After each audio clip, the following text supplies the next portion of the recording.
ദൈവനാമത്തിന് മഹത്വം ഉണ്ടാകട്ടെ. ഈ നേതൃത്വയിലേക്ക് ഏവരെയും സ്വാഗതം ചെയ്തുകൊള്ളുന്നു. വീണ്ടും ദൈവവചനമായി നിൽക്കുവാൻ കർത്താവ് സഹായിച്ചതിനായി തിരുനാമത്തെ നന്ദിയോടെ സ്തുതിക്കുന്നു. നമ്മുടെ അല്പസമയ ചിന്തയ്ക്കായി ഇബ്രാഹിം 10-ാം 38-ാം വാക്യം വായിക്കാം. എന്നാൽ എൻ്റെ നീതിമാൻ വിശ്വാസത്താൽ ജീവിക്കും, പിന്മാറുന്നുവെങ്കിൽ എൻ്റെ ഉള്ളത്തിന് അവനിൽ പ്രസാദമില്ല. കഴിഞ്ഞ വീഡിയോയിൽ ഇതിൻ്റെ അല്പം ഭാഗം ചിന്തിച്ചാൽ വിശ്വാസത്താൽ ജീവിക്കുന്ന നീതിമാൻ അല്ലെങ്കിൽ വിശ്വാസത്തുള്ള ജീവിതം എന്താണ്, അതിന് ഞാൻ 2 പോയിൻ്റ് പറഞ്ഞതിൻ്റെ ഓർമ്മയുണ്ട്. ഒന്ന്, ലോകത്തിലേക്കും ശ്രേഷ്ഠമായ ജീവിതം, ഭാഗ്യകരമായ ജീവിതം വിശ്വാസ ജീവിതമാണ് എന്ന് ഞാൻ പറയുകയുണ്ടായി. മാത്രമല്ല വിശ്വാസ ജീവിതം ക്രിസ്തു കേന്ദ്രീകൃതമാണെന്നും പറയുകയുണ്ടായി. യേശു ക്രിസ്തുവിന് പുറമെ അല്ലെങ്കിൽ ക്രിസ്തുവിനെ വിട്ട് ഒരു കാര്യമില്ല. വളരെ സവിസ്തരമായി നാം ചിന്തിച്ചാണ് ഇപ്പോൾ അങ്ങോട്ട് ഇനി പോകുന്നില്ല. അപ്പോൾ ഇനി വിശ്വാസ ജീവിതം എന്താണ്? മൂന്നാമത് എനിക്ക് പറയാനുള്ളത്, യേശു ക്രിസ്തുവിനെ മഹത്വപ്പെടുത്തുന്ന ജീവിതം, ക്രൈസ്റ്റ് മാഗ്നിഫൈയിങ് ലൈഫ്, ക്രിസ്തുവിന് മഹത്വമായ ജീവിതം. ഫിലിപ്പിലേഖനം 1-ാം 20-ാം വാക്യത്തിൽ പൗലോസ് ഇങ്ങനെ പറഞ്ഞായിരുന്നു, ക്രിസ്തു എൻ്റെ ശരീരത്തിൽ ജീവനാലാകട്ടെ മരണത്താലാകട്ടെ മഹിമപ്പെടണം എന്നേ എനിക്കുള്ളൂ. ഞാൻ വാക്യം തന്നെ വായിക്കാം. അങ്ങനെ ഞാൻ ഒന്നിലും ലജ്ജിച്ചു പോകാതെ പൂർണ്ണ ധൈര്യം പൂണ്ട് ക്രിസ്തു എൻ്റെ ശരീരത്തിങ്കൽ ജീവനാലാകട്ടെ മരണത്താലാകട്ടെ എപ്പോഴും എന്ന പോലെ ഇപ്പോഴും മഹിമപ്പെടുകയുള്ളൂ എന്ന് പ്രത്യാശിക്കുകയും ചെയ്യുന്നു. ക്രിസ്തു എൻ്റെ ശരീരത്തിൽ ജീവനാലാകട്ടെ മരണത്താലാകട്ടെ എപ്പോഴും മഹത്വപ്പെടുന്നു പ്രത്യാശിക്കുന്നു. വിശ്വാസ ജീവിതം എന്ന് പറയുന്നത് എങ്ങനെയും വിശ്വാസി എന്ന് പറഞ്ഞുകൊണ്ട് എങ്ങനെയും ജീവിക്കുന്ന ജീവിതമല്ല. യഥാർത്ഥ വിശ്വാസ ജീവിതം ആർക്കുള്ളതാണെന്നും പറഞ്ഞു, എൻ്റെ നീതിമാനാണ് അല്ലെങ്കിൽ നീതിമാനാണ് വിശ്വാസത്താൽ ജീവിക്കുന്നത്. അത് യേശുക്രിസ്തുവിനെ മഹത്വപ്പെടുത്തുന്ന ജീവിതമാണ്. കർത്താവിനെ അല്ലെങ്കിൽ ക്രിസ്തുവിനെ മഹത്വമായ ജീവിതം. പൗലോസ് പറയുന്നു, എൻ്റെ ശരീരത്തിൽ എപ്പോഴും ജീവിച്ചിരുന്നാലും മരിച്ചാലും എൻ്റെ ശരീരത്തിൽ യേശു ക്രിസ്തു മഹത്വപ്പെടണം. എൻ്റെ ശരീരം മൂലം കർത്താവ് മഹത്വം കൊടുക്കണം. അല്ലാതെ മറ്റൊന്നും എനിക്ക് ചിന്തയില്ല. പ്രതീക്ഷിക്കുന്നു എപ്പോഴും അത് മാത്രം. ക്രിസ്തുവിൻ്റെ മഹത്വം. ആ ബന്ധത്തിൽ 1 കൊരിന്ത്യർ 6-ാം അധ്യായത്തിൻ്റെ 20-ാം വാക്യം വായിച്ചാൽ അവിടെ ഇങ്ങനെ കാണാം, ആകയാൽ നിങ്ങളുടെ ശരീരം കൊണ്ട് ദൈവത്തെ മഹത്വപ്പെടുത്തുവീൻ. എൻ്റെ മുകളിലത്തെ വാക്യം കൂടെ വായിക്കാം. ദൈവത്തിന് ദാനമായി നിങ്ങളിൽ ഇരിക്കുന്ന പരിശുദ്ധാത്മാവിൻ്റെ മന്ദിരമാകുന്നു നിങ്ങളുടെ ശരീരം എന്നും നിങ്ങളെ വിലയ്ക്ക് വാങ്ങിയിരിക്കാൻ നിങ്ങൾ തങ്ങൾക്കുള്ളവരല്ല എന്നും അറിയുന്നില്ലയോ? ആകയാൽ നിങ്ങളുടെ ശരീരം കൊണ്ട് ദൈവത്തെ മഹത്വപ്പെടുത്തുകയും. ശരീരം കൊണ്ട് മഹത്വപ്പെടുത്തുകയും എന്ന് പറയുമ്പോൾ നമ്മുടെ മൃതമായ ശരീരം കൊണ്ടല്ലല്ലോ ജീവിക്കുന്ന, ജീവൻ വ്യാപരിക്കുന്ന ശരീരം കൊണ്ട്. അതുകൊണ്ട് ദൈവത്തെ മഹത്വപ്പെടുത്തുകയും. അതിന് കാരണവും പോലും അപ്പോസ്തലനോട് പറയുന്നു, നിങ്ങളുടെ ശരീരം പരിശുദ്ധാത്മാവിൻ്റെ മന്ദിരമാണ്. മാത്രമല്ല നിങ്ങളെ വിലയ്ക്ക് വാങ്ങിയിരിക്കുന്നു. അല്ലെങ്കിൽ നാം ചിന്തിച്ച പോലെ എൻ്റെ നീതിമാൻ എന്ന് പറയുമ്പോൾ ക്രിസ്തുവിൻ്റെ നീതി ധരിച്ച വ്യക്തി, ക്രിസ്തുവിനാൽ നീതിമാനാക്കപ്പെട്ട വ്യക്തി. അവൻ ഇവിടെ കൊരിന്ത്യത്തിലെ വാക്യമനുസരിച്ച് വിശ്വാസത്താൽ ജീവിക്കുന്നവനെ അവൻ്റെ ശരീരത്തെ വിലയ്ക്ക് വാങ്ങിയിരിക്കുന്നു എന്നാണ് പറഞ്ഞത്. നിങ്ങൾ താന്തങ്ങൾക്കുള്ളവരല്ലെങ്കിൽ രക്ഷിക്കപ്പെട്ട വ്യക്തി യേശുക്രിസ്തുവിൻ്റെ രക്തത്താൽ വിലയ്ക്ക് വാങ്ങപ്പെട്ടവനാണ്. അവൻ തനിക്കുള്ളവനല്ല. എന്നെ വിലയ്ക്ക് വാങ്ങിയാൽ അല്ലെങ്കിൽ നാം ഒരു വസ്തു വിലയ്ക്ക് വാങ്ങിയാൽ അതിൻ്റെ മേൽ പൂർണ്ണ അവകാശം നമുക്കാണ്.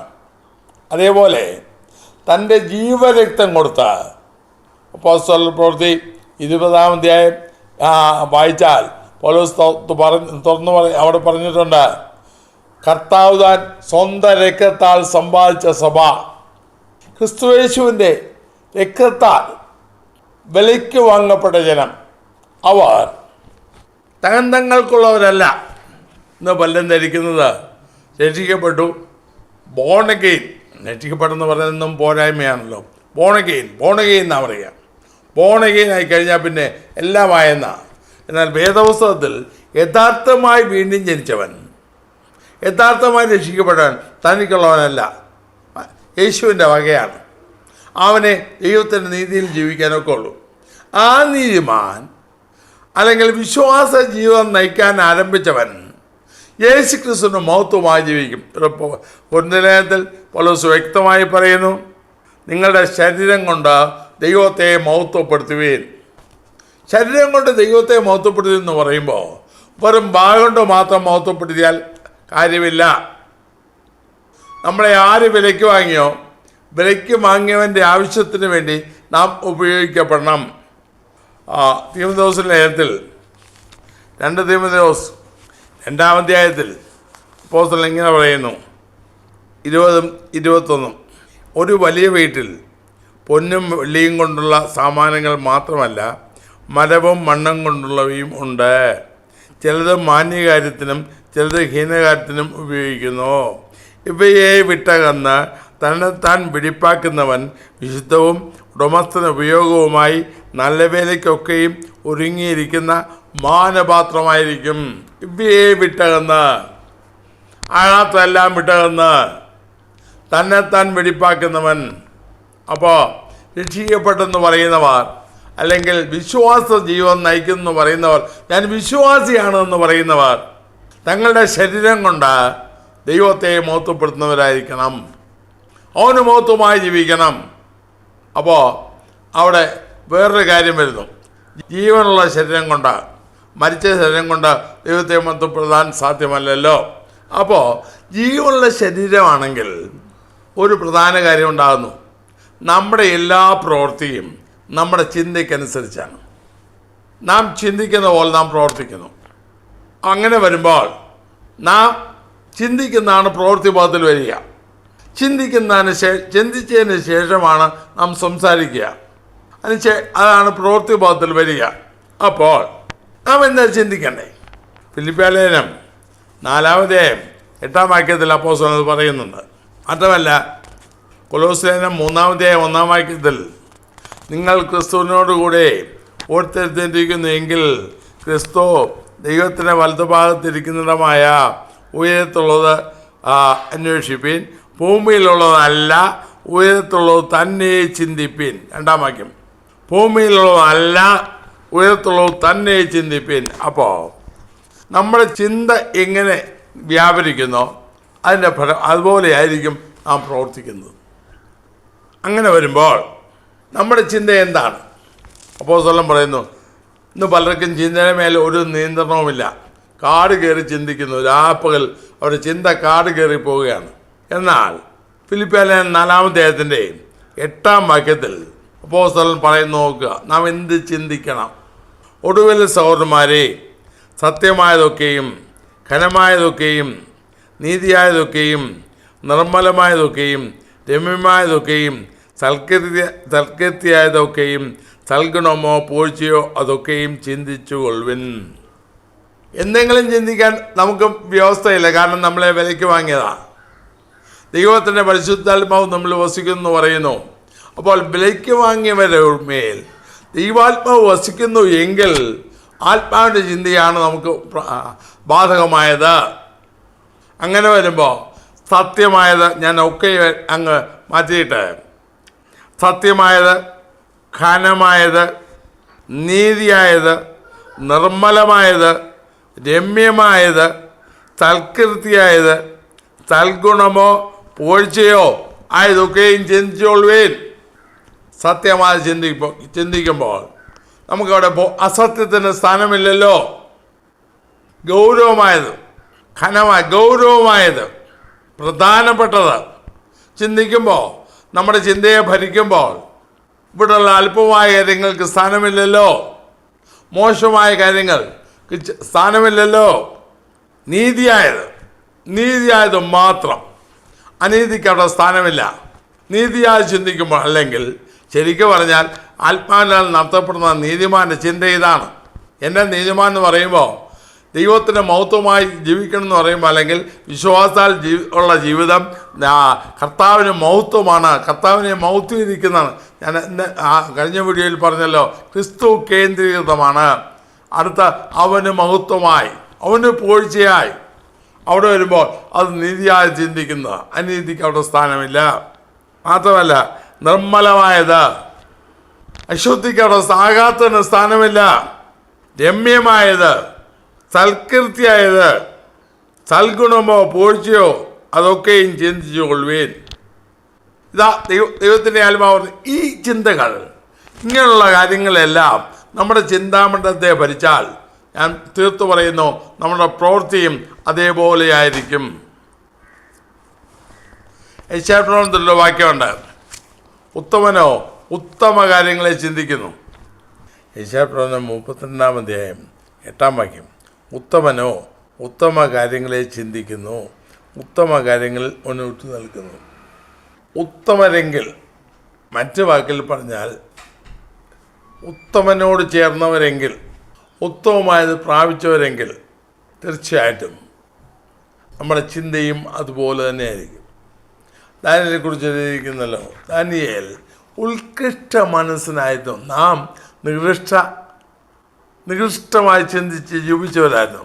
എന്നാൽ ക്രിസ്തുയേശുവിൻ്റെ രക്തത്താൽ ശുദ്ധീകരിക്കയാൽ നമ്മെ അവൻ ഉത്തമരാക്കി മാറ്റി. വാസ്തവം പറഞ്ഞാൽ യഥാർത്ഥമായി രക്ഷിക്കപ്പെട്ട ദൈവത്തിൽ റോമാലേഖനത്തിലെ പ്രയോഗമനുസരിച്ച് നല്ല ഒലിവ് മരത്തോട് ചേർത്തോട്ടിക്കപ്പെട്ടതാണല്ലോ.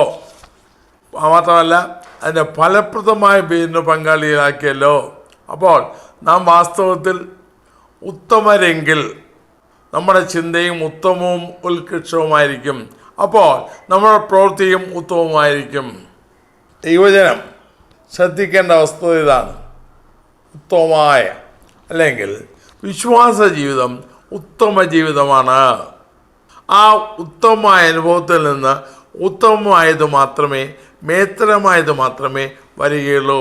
അതുകൊണ്ടാണല്ലോ ഫിലിപ്പിയത്തിൽ പൗലോസ് പറഞ്ഞത്, ഇന്നൊക്കെ ചിന്തിക്കാൻ സത്യമായത്, ഘനമായത്, സൽഗുണമായത്, പോഴ്ചയായത്, അധമ കാര്യങ്ങൾ ചിന്തിക്കാനല്ലല്ലോ. എന്നാൽ ഇന്ന് നാം കാണുന്നതോ, തീത്തോസ്നാനത്തെ വായിച്ച പോലെ ദുർലാഭമോഹികളും ആകാത്ത ആദായം ഉണ്ടാക്കാൻ ശ്രമിക്കുന്നവരും ദുരാദായം ഉണ്ടാക്കാൻ ശ്രമിക്കുന്നവരും ആത്മീയ മണ്ഡലത്തിൽ നിറഞ്ഞ് കർത്താവിൻ്റെ നാമത്തിന് അപമാനം വരുത്തുന്ന രീതിയിൽ പെരുമാറുന്നില്ലേ? ഇതല്ലേ നാം ആത്മീയ മണ്ഡലത്തിൽ കാണുന്നത്?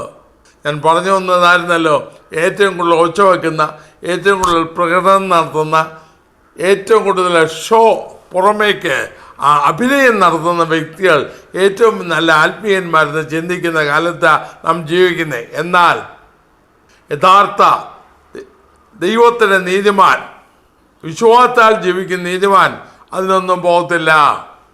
അവളിൽ നിന്ന് ഉത്തമമായത് വരെ മാത്രമേ വരികയുള്ളൂ. യെരമ്യാപ്രവചനത്തിലുള്ള വാക്യം ഞാൻ ഈ ബന്ധത്തിൽ പറയട്ടെ, നീ അധമമായതൊഴിച്ച് ഉത്തമമായത് പ്രസ്താവിച്ചാൽ എൻ്റെ വായ് പോലെ ആയിത്തീരുമെന്ന്. ദൈവത്തിൻ്റെ വായ് പോലെ, സമർത്ഥനായ ലേഖൻ്റെ എഴുത്തുകോല് പോലെ നമ്മുടെ അധരങ്ങൾ മാറുന്നതാണ്. വാസ്തവത്തിൽ വിശ്വാസമുള്ള ജീവിതം കർത്താവിന് മഹത്വമായ ജീവിതമാണ്. ദൈവനാമത്തിന് അവർ എല്ലാ വിധത്തിലും മഹത്വമായിരിക്കും. ദൈവസഭയ്ക്ക് അവരുടെ മുതൽക്കൂട്ടായിരിക്കും. ആകാത്തൊന്നും അവരിൽ നിന്ന് വരത്തില്ല. യാക്കോബ് ചോദിച്ചല്ലോ, ഉറവിൻ്റെ ഒരേ ദ്വാരത്തിൽ നിന്ന് നല്ലതും ചീത്തയുമായി വെള്ളം പുറപ്പെടുമോ? അതൊരിക്കലും സംഭവിക്കത്തില്ലല്ലോ. മുള്ളുകളിൽ നിന്ന് അത്തിപ്പഴം എടുക്കാനൊക്കില്ലല്ലോ. അക്കണക്ക് നോക്കിയാൽ ഇന്നത്തെ പരിപാടികൾ പലതും വെറും ജഡത്തിൻ്റെ കളിയല്ലേ. നികൃഷ്ടമായ രീതിയിൽ ഞങ്ങൾ ബോണഗെയിനാന്നാണ് പറയുന്നത്, ദൈവത്തിൻ്റെ ആണെന്നാണ് പറയുന്നത്. പക്ഷേ ആരെയും പേരെടുത്ത് ഞാൻ വിമർശിക്കുകയല്ല. ഇന്ന് നടക്കുന്ന ഇതല്ലേ. എവിടെ നോക്കിയാലും സോഷ്യൽ മീഡിയ തുറക്കാനൊക്കെയില്ല. കാരണം ദൈവജനം എന്ന് പറയുന്നവരെ വഴിവിട്ട പ്രവൃത്തി അവിശ്വാസികൾ ആഘോഷിക്കുന്നു. കാരണം അവരുടെ ചിന്ത അവരുടെ പ്രവൃത്തി ഏറ്റവും മോശമായ രീതിയിൽ പോകുന്നു. ഇത് ദൈവനാമത്തിൻ്റെ മഹത്വമല്ല. എന്നാൽ നാം വിശ്വാസത്താൽ ജീവിക്കുന്നതെങ്കിൽ നാം സ്വർഗീയമായി ചിന്തിക്കും, ഉയരത്തോളം ചിന്തിക്കും, ഉത്തമ കാര്യങ്ങളെ ചിന്തിക്കും, ഉത്തമ കാര്യങ്ങൾ ഉറ്റുനിൽക്കും. കർത്താവിൻ്റെ നാമത്തിന് നമ്മുടെ പ്രവൃത്തി കൊണ്ട്, നമ്മുടെ ജീവിതം കൊണ്ട് ഒരു ഹാനിയും ഉണ്ടാകത്തില്ല. അവൻ്റെ നാമത്തിന് മഹത്വമായി, അവൻ്റെ നാമത്തിന് അലങ്കാരമായി, വിശിഷ്ട സാക്ഷികളായി നാം പരിലസിക്കും. അങ്ങനെ വരുമ്പോൾ ആ ജീവിതം എത്ര ധന്യമാണ് ഇന്ന് നാം കാണുന്നതോ. അപ്പോൾ എനിക്ക് പറയുവാനുള്ളത്, വിശ്വാസത്താൽ ജീവിക്കുന്നവൻ അവൻ ശരീരം കൊണ്ട് തൻ്റെ കർത്താവിനെ മഹത്വപ്പെടുത്തും. തന്നെ വിലയ്ക്ക് വാങ്ങിയ നാഥനെക്കുറിച്ചുള്ള ആ ശരിയായ ബോധം ആ ജീവിതത്തെ ഭരിക്കും. വിശ്വാസത്താൽ ജീവിക്കുന്നത് ലോകത്തിലേക്കും ഭാഗ്യകരമായ ജീവിതമാണ്. വിശ്വാസത്താലുള്ള ജീവിതം ക്രിസ്തു കേന്ദ്രീകൃതമാണ്. വിശ്വാസത്താലുള്ള ജീവിതം കർത്താവിനെ ഉയർത്തുന്ന ജീവിതമാണ്. കർത്താവിനെ മഹത്വപ്പെടുത്തുന്ന എല്ലാ രംഗത്തും എൻ്റെ കർത്താവ് മഹത്വപ്പെടണം, എൻ്റെ ഉടയവനിൽ മഹത്വം കൊടുക്കണം എന്ന ജീവിതമാണ്. അപ്പോൾ നമ്മുടെ ജീവിതം എങ്ങനെയാണെന്ന് നാം ഒന്ന് പരിശോധിക്കുന്നത് നല്ലതാണ്. ദുഃഖകരമായ അവസ്ഥയിലല്ലേ ഇന്ന് പോകുന്നത്. യെശയ്യാപ്രവചനത്തിൽ പറഞ്ഞ പോലെ, ഈ ജനം അടുത്തു വന്ന് അധരം കൊണ്ട് എന്നെ ബഹുമാനിക്കുന്നു, പക്ഷേ അവരുടെ ഹൃദയമോ എങ്കിൽ ദൂരത്തുനിന്ന് അകറ്റിയിരിക്കുന്നു. ഇന്നത്തെ പാട്ടുകൾ, ഇന്നത്തെ പ്രസംഗങ്ങൾ, ഇന്നത്തെ സാക്ഷികൾ എല്ലാം കാപട്യമല്ലേ. ഒരു 60 വർഷമായിട്ട് ആത്മീയ മണ്ഡലത്തിൻ്റെ ഗതിവിഗതികൾ വീക്ഷിക്കുന്ന ഒരു വ്യക്തിയാണ് ഞാൻ. നമുക്ക് മുൻപേ പോയ തലമുറയുടെ ഭക്തിയും സമർപ്പണവും സൂക്ഷ്മമായി നിരീക്ഷിക്കുന്ന ഒരു വ്യക്തിയാണ് ഞാൻ. അത് വെച്ച് നോക്കുമ്പോൾ എത്ര ദുഃഖകരം. ഇന്നത്തെ നിലവാരം, അയ്യോ പരിതാപം. എന്തും പറയാം, ഞങ്ങൾ ദൈവത്തിൻ്റെ മക്കളാണ്, മൽപ്രിയനെ അന്വേഷിച്ച നായകനെ എപ്പോൾ വരുമെന്ന് ചോദിക്കുന്നേ. ജീവിതം കൊണ്ട് കർത്താവിന് അപമാനമായി മാറിയിരിക്കുന്ന തലമുറയായി ഇന്ന് തലമുറ മാറിയിട്ടില്ലേ. ജീവിക്കുന്ന ഭക്തഗണങ്ങൾ അവിടോട്ടായിട്ടില്ലെന്ന് ഞാൻ ഒരിക്കലും പറയത്തില്ല. പക്ഷേ ഭൂരിപക്ഷത്തിൻ്റെ തളലിൽ എന്തൊക്കെ കാട്ടിക്കൂട്ടുന്ന ഇന്നത്തെ ഭൂരിപക്ഷത്തിൻ്റെ തളലിൽ അവർ വിസ്മരിക്കപ്പെടുന്നു. അപ്പോൾ വിശ്വാസമുള്ള ജീവിതം കർത്താവിൻ്റെ മഹത്വമാണ്. ലോകത്തിലൊന്നും അവന് പ്രശ്നമല്ല, ലോകത്തിലൊന്നും അവന് വിഷയമല്ല, ലോകത്തിൻ്റെ രീതികൾ അവന് വിഷയമല്ല, ലോകത്തിൻ്റെ പ്രശംസ അവന് വിഷയമല്ല, ലോകത്തിൻ്റെ അംഗീകാരം അവന് വിഷയമല്ല. അവന് വിഷയം വല്ലവിധേനയും എൻ്റെ കർത്താവിനെ പ്രസാദിപ്പിക്കണം, വല്ലവിധേനയും എൻ്റെ കർത്താവിന് മഹത്വമായി ജീവിക്കണം. ജീവിച്ചാൽ കർത്താവിന്, മരിച്ചാലും കർത്താവിൻ്റെ നാമത്തിന്. അവന് അപമാനം വരുത്തുന്ന ഒന്നും എന്നിൽ നിന്നുണ്ടാകുവാൻ ഞാൻ അനുവദിക്കുകയില്ല എന്ന തീരുമാനമാണ് വിശ്വാസത്താൽ ജീവിക്കുന്നത്. ആത്മീയമായത് മാത്രം എഫെസ്യർ പറഞ്ഞ പോലെ ആത്മാവ് നിറഞ്ഞവരായി സങ്കീർത്തനങ്ങളാൽ, സ്തുതികളാൽ, ആത്മീയ ഗീതങ്ങളാൽ. അങ്ങനെ വരുമ്പോഴേ നിങ്ങളുടെ ജീവിതം അത് എത്ര ശ്രേഷ്ഠമാകും. ചിന്തോങ്ങനെ ഈ ഭൂമിയിൽ ജീവിച്ചിരിക്കുമ്പോൾ, സ്വർഗത്തിൽ ചെന്നിട്ടല്ല, നമ്മൾ ഈ ഭൂമിയിൽ ജീവിക്കുമ്പോൾ തന്നെ നമ്മിൽ നിന്ന് ഇത്ര ശ്രേഷ്ഠമായ കാര്യങ്ങൾ വന്നാൽ അതെത്ര ഭാഗ്യകരമാണ്. വാക്യം തന്നെ ഞാൻ വായിക്കാം. എഫെസ്യർ ലേഖനം 5-ാം അധ്യായം 19-ാം വാക്യം. ആത്മാവ് നിറഞ്ഞവരായി സങ്കീർത്തനങ്ങളാലും സ്തുതികളാലും ആത്മീയ ഗീതങ്ങളാലും തമ്മിൽ സംസാരിച്ചും നിങ്ങളുടെ ഹൃദയത്തിൽ കർത്താവിന് പാടിയും കീർത്തനം ചെയ്തും നമ്മുടെ കർത്താവായ യേശുക്രിസ്തുവിൻ്റെ നാമത്തിൽ ദൈവവും പിതാവുമായവന് എല്ലായ്പ്പോഴും എല്ലാറ്റിനു വേണ്ടിയും സ്തോത്രം ചെയ്തുകൊള്ളുവൻ. ഈ നിലയിൽ നമ്മുടെ ചിന്തകൾ വ്യാപരിച്ചാൽ അത് നമ്മുടെ പ്രവൃത്തിയിൽ വ്യാപരിക്കും. സത്യമായത്, നിർമ്മലമായത്, സൽകീർത്തിയായത്, പൂഴ്ചയായത്, ഘനമായത്, സൽഗുണമായത്, ഇതെല്ലാം ആ ചിന്ത, ക്രിസ്തുവിൻ്റെ ചിന്തയാൽ നാം നിറയപ്പെടുമ്പോൾ നമ്മുടെ പ്രവൃത്തികളും അതേപോലെയാകും. കർമ്മപഥത്തിൽ നാം അതുപോലെയായിരിക്കും. തീർച്ചയായിട്ടും പൊള്ള സാക്ഷികൾ നമ്മളിൽ നിന്ന് വരത്തില്ല, കാപട്യം കാണുകയില്ല. ഇന്ന് ആത്മീയ മണ്ഡലത്തിൽ മൊത്തം കാണുന്നത് കാപട്യമല്ലേ, ദുരാദായത്തിൻ്റെ പ്രവൃത്തിയല്ലേ കാണുന്നത്? ഞാൻ ഇന്ന് ദൈവവചനം ഒന്ന് വായിച്ചുകൊണ്ടിരുന്നപ്പോൾ 2 വാക്കെന്നെ വളരെ തൊട്ടു. ഒന്ന് തീത്തോസിൻ്റെ ലേഖനത്തിലുണ്ട്, 2 വാക്ക് മാത്രം പറയാം, വാക്യങ്ങൾ വായിക്കുന്നില്ല. 7-ാം വാക്യത്തിൽ 1-ാം അധ്യായം 7-ാം വാക്യത്തിലും 11-ാം വാക്യത്തിലും 2 വാക്കുകൾ. ഒന്ന് ദുർലാഭമോഹി, ആകാത്ത ലാഭം മോഹിക്കുന്നവൻ. 2 ദുരാദായം. അതുകൊണ്ട് എന്ത് സംഭവിക്കുന്ന ആ വാക്യത്തിൽ തന്നെയുണ്ട്, വൃഥാപാചാരന്മാരും മനോവഞ്ചകന്മാരുമായി വഴങ്ങാത്തവർ, അവർക്ക് ദുരാദായം. അപ്പോൾ ഇന്ന് വളഞ്ഞ വഴി കൂടെ ധനമുണ്ടാക്കാനും മറ്റ് പലതും ഉണ്ടാക്കാനും വേണ്ടി യേശുക്രിസ്തുവിൻ്റെ നാമം ദുർവിനിയോഗം ചെയ്യുന്ന ആളുകളെ കൊണ്ട് നിറഞ്ഞിരിക്കുന്ന, ദുർലാഭമോഹികളെ കൊണ്ട് നിറഞ്ഞിരിക്കുന്ന കാലഘട്ടമാണല്ലോ. എന്നാൽ ഒരിക്കലും വിശ്വാസത്താൽ ജീവിക്കുന്നതിന് അത് സാധ്യമല്ല. അപ്പോൾ എൻ്റെ നീതിമാൻ വിശ്വാസത്താൽ ജീവിക്കുമെന്ന് പറയുമ്പോൾ അവൻ ജീവിതം കൊണ്ട് എന്നെ മഹത്വപ്പെടുത്തുന്നതായിരിക്കും എന്നർത്ഥം. ഇന്ന് ധാരാളം ഈ കാലിപ്പാട്ടയുടെ പുറത്തിട്ട് അടിക്കുന്ന പോലെ ധാരാളം ശബ്ദകോലാഹലങ്ങൾ ആത്മീയ മണ്ഡലത്തിൽ കാണുന്നുണ്ട്. ഏറ്റവും കൂടുതൽ ഒച്ചയുണ്ടാക്കുന്നവനാണ് ഏറ്റവും വലിയ ആത്മീകൻ എന്ന് കരുതുന്ന കാലഘട്ടത്തിലാണ് നാം ജീവിക്കുന്നത്. പക്ഷേ ഒരു ശബ്ദവുമില്ലെങ്കിലും ജീവിതം കൊണ്ട് കർത്താവിനെ മഹത്വപ്പെടുത്തുവാൻ, ശരീരത്തിൽ ക്രിസ്തു മഹത്വപ്പെടണം എന്ന ഏകചിന്തയാൽ മുന്നോട്ട് പോകുന്ന ദൈവത്തിൽ അവന് സമൂഹത്തിന് അനുഗ്രഹമായിരിക്കും. എത്ര ദുഃഖമെന്ന് പറയട്ടെ, ഇന്നത്തെ ആത്മീയ മണ്ഡലം എത്ര വല്ലാത്ത അവസ്ഥയിലായിരിക്കുന്നു. എല്ലാവരും ഭക്തന്മാരാണെന്നാണ് പറയുന്നത്. എന്നാൽ കർത്താവിന് ബഹുമാനമോ, കർത്താവിന് അപമാനമോ ബഹുമാനമോ, യജമാനന് ഉപയോഗിക്കാൻ കൊള്ളാവുന്ന മാനപാത്രമായി നാം മാറുന്നുവോ?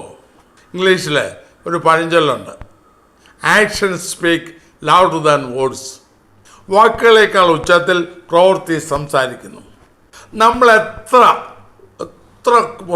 നെടുങ്കൻ സാക്ഷി പറഞ്ഞാലും ഇന്ന് എങ്ങും കേൾക്കാമല്ലോ അനുഭവ സാക്ഷ്യം പങ്കുവെക്കുന്ന ആളുകൾ 2 മിനിറ്റ് കൊണ്ട് പറഞ്ഞു തീർക്കേണ്ടത് 25 മിനിറ്റ് 2 മണിക്കൂർ എടുത്താലും തീരുന്നില്ല. അതുപോലെ നീട്ടിപ്പരത്തി പറയും. ഞാനിത് മുൻ വീഡിയോകളിൽ എവിടെയൊക്കെ പറഞ്ഞിട്ടുണ്ട്. തീമോഥെയോസിൻ്റെ 1-ാമത്തെ ലേഖനത്തിൽ പൗലോസ് 4 കൂട്ടരെക്കുറിച്ച് പറയുന്നുണ്ട്. 1-ാം അധ്യായത്തിൽ 1 തീമോഥെയോസ് 1-ൽ കാണാം, നല്ല മനസ്സാക്ഷി തള്ളിക്കളഞ്ഞ വിശ്വാസിക്കപ്പിൽ താർന്നു പോയവർ. അപ്പോൾ 4-ാം അധ്യായത്തിൽ ഭൂതങ്ങളുടെ ഉപദേശം കേട്ട് വിശ്വാസം ചെയ്യിക്കുന്നവർ.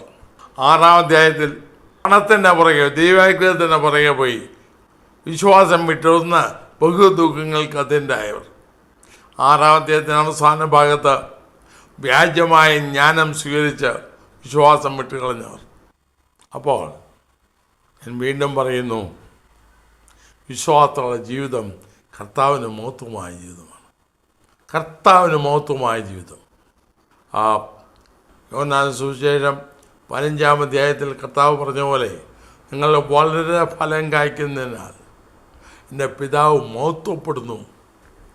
സ്വർഗീയ പിതാവിന് മഹത്വമായി അല്പകാലമേ ജീവിച്ചുള്ളെങ്കിൽ അവന് മഹത്വമായി ജീവിച്ച് അവനെ പ്രസാദിപ്പിച്ച് അവന് സ്ഥലത്തെത്തുക എത്ര ഭാഗ്യകരം. ഇവിടെ കൊണ്ട് അവസാനിക്കുന്ന ജീവിതമല്ലല്ലോ ക്രിസ്തീയ ജീവിതം.